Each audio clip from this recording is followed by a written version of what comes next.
Hi there. Today I wanted to show you how to trigger an easy pop-up from a bulletin.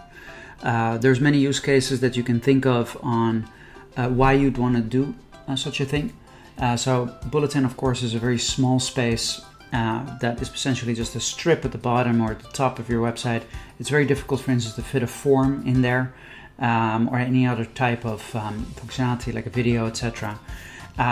So the two plugins, Bulletin and Easy Popups, are actually integrated together. So let me show you how this works and how we can trigger a pop-up from a bulletin.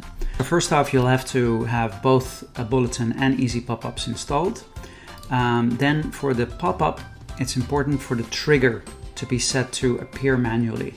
So we don't want the pop-up obviously to show up automatically.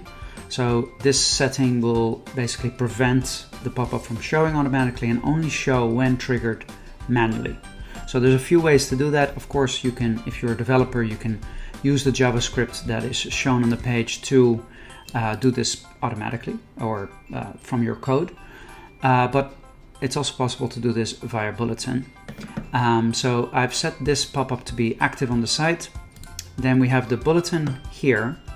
And all we have to do really is add a button. And the button, we choose the option Trigger Easy Pop-up, and we select the pop-up that we want to trigger. So this is already set up.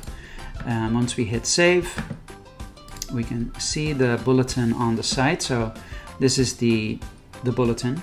So when we then hit sign up, we will see the pop-up. We can close the pop-up and we can trigger it again as many times as we like. And that's essentially it. So now we have a pop-up that's triggered by a bulletin, which can be very handy, and both plugins work nicely together.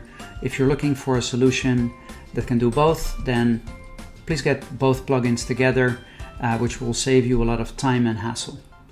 So thanks for watching, and I'll catch you on the next one.